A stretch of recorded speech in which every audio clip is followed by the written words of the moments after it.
जब लोग मुर्दे को कब्र में दफना कर जाते हैं तो दो खौफनाक शक्ल वाले फरिश्ते जमीन को चीरते हुए कब्र में दाखिल होते हैं। हदीस में आता है कि ये फरिश्ते मुनकर नकीर हैं। इन दोनों फरिश्तों के लंबे लंबे दांत, खौफनाक सियाह और नीली आंखें और लंबे सियाह बाल होते हैं।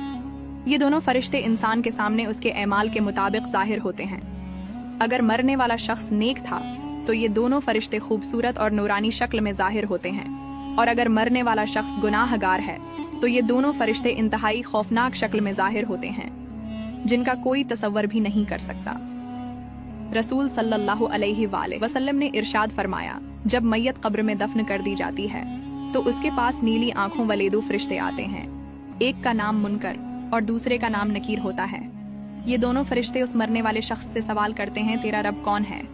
अगर तो मरने वाला शख्स नेक हो तो वो जवाब देता है कि मेरा रब अल्लाह ताला है। उसके बाद दूसरा सवाल किया जाता है कि तेरा दीन कौन सा है? अगर तो मरने वाला शख्स नेक हो तो वो जवाब देता है कि मेरा दीन इस्लाम है।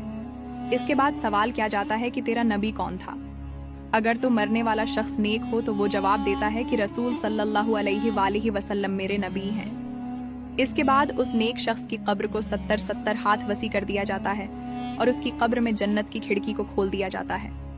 उसकी कब्र जन्नत के बागों में से एक बाग बन जाती है और वो कब्र नूर से भर दी जाती है। उसके बाद मुनकर नकीर उस नेक शख्स से कहते हैं कि अब तुम सो जाओ और आराम करो।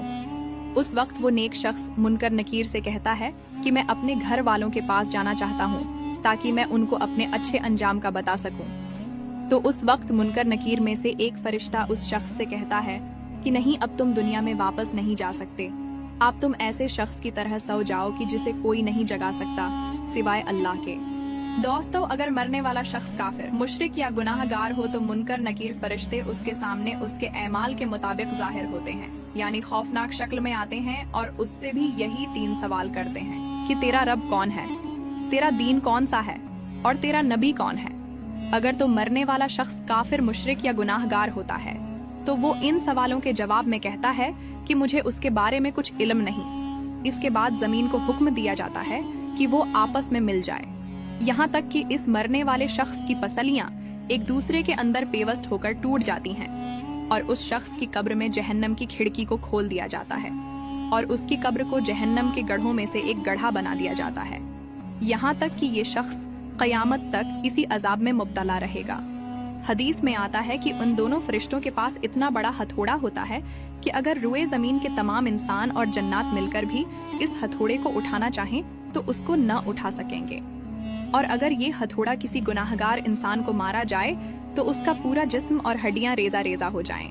दोस्तों, रसूल सल्लल्लाहु अलैहि वसल्लम ने इरशाद फरमाया कि कब्र आखिरत की मंजिलों में से सबसे पहली मंजिल है।